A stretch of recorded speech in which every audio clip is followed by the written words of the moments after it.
ಲೋಕಸಭಾ ಚುನಾವಣೆಗೆ ಕೆಲವೇ ದಿನಗಳಷ್ಟೇ ಬಾಕಿ ಇದ್ದು ಸ್ಪರ್ಧಾಕಾಂಕ್ಷಿಗಳು ತಮ್ಮ ಕ್ಷೇತ್ರದಲ್ಲಿ ಭರ್ಜರಿ ಪ್ರಚಾರ ನಡೆಸ್ತಾ ಇದ್ದಾರೆ. ಆದರೆ ದಾವಣಗೆರೆ ಜಿಲ್ಲೆಯ ಕಾಂಗ್ರೆಸ್ ಪಕ್ಷದ ಪ್ರಬಲ ಆಕಾಂಕ್ಷಿಯಾಗಿರುವಂತಹ ಜಿಬಿ ವಿನಯ್ ಕುಮಾರ್ ಅವರ ಅಭಿಮಾನಿಗಳು ಹಾಗೂ ಕಾಂಗ್ರೆಸ್ ಕಾರ್ಯಕರ್ತರು ವಿನಯ್ ರವರ ಹೆಸರಿನಲ್ಲಿ ದೇವರಿಗೆ ವಿಶೇಷ ಪೂಜೆ ಸಲ್ಲಿಸಿದ್ದಾರೆ. ಚನ್ನಗಿರಿ ಪಟ್ಟಣದ ವರಸಿದ್ಧಿ ವಿನಾಯಕನಿಗೆ ವಿಶೇಷ ಪೂಜೆ ಸಲ್ಲಿಸಿ ಪ್ರಾರ್ಥನೆ ಕೂಡ ಮಾಡಿದ್ದಾರೆ.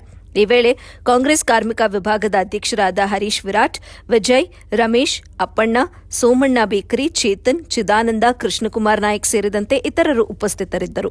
ಇನ್ನು ಜಗಳೂರು ತಾಲೂಕಿನ ಅಣಬೂರಿನ ಗೊಲ್ಲರಹಟ್ಟಿ ಕಾಟೇಲಿಂಗೇಶ್ವರ ಸ್ವಾಮಿ ದೇಗುಲದಲ್ಲಿ ವಿನಯ್ ಕುಮಾರ್ ಅವರ ಮಾವನವರಾದ ಶಿವಕುಮಾರ್ ಸಂಬಳಿರವರು ಮುಖಂಡರೊಂದಿಗೆ ಸೇರಿ ಕಾಟೇಲಿಂಗೇಶ್ವರನಿಗೆ ಪೂಜೆ ಸಲ್ಲಿಸಿ ವಿನಯ್ ರವರಿಗೆ ಟಿಕೆಟ್ ಸಿಗಲೆಂದು ಪ್ರಾರ್ಥಿಸಿದರು. ವರದಿ ನಲ್ಲೂರು ಮೊಹಮ್ಮದ್ ಆಸಿಫ್, ಎಬಿ ನ್ಯೂಸ್, ಚನ್ನಗಿರಿ. ಹಾಸ್ಮಕಂ ಸಾಕುಟಮಾನಂ ಕ್ಷೇಮ ಸ್ಥೈರ್ಯ ವಿಜಯ ಆರೋಗ್ಯ ಧನ ಧಾನ್ಯ ವಂಶ ಕೀರ್ತಿ ಮೋಕ್ಷ ಸಕಲ ಐಶ್ವರ್ಯ ಫಲ ಪ್ರಾಪ್ತಿಸ್ತು. ನೋಡ್ರಿ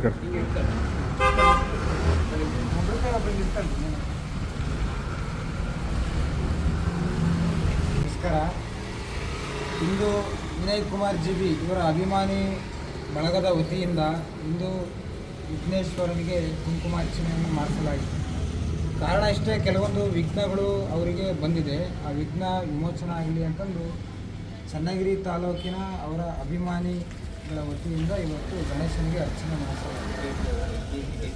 ಅವರಿಗೆ ಟಿಕೆಟ್ ಸಿಗಲೇಬೇಕು ಅನ್ನೋ ಒಂದು ಕಾರಣಕ್ಕೆ ಆ ವಿಘ್ನೇಶ್ವರನಿಗೆ ನಾವು ಇವತ್ತು ಅರ್ಚನೆ ಮಾಡಿ ಪ್ರಾರ್ಥನೆ ಮಾಡ್ಕೊಂಡಿದ್ದೀವಿ. ಅವರಿಗೆ ಸಿಗಲಿ ಅಂತೇಳಿ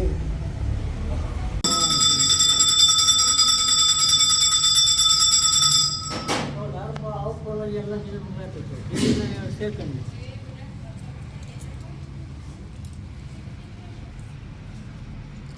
ಸಾಯಿ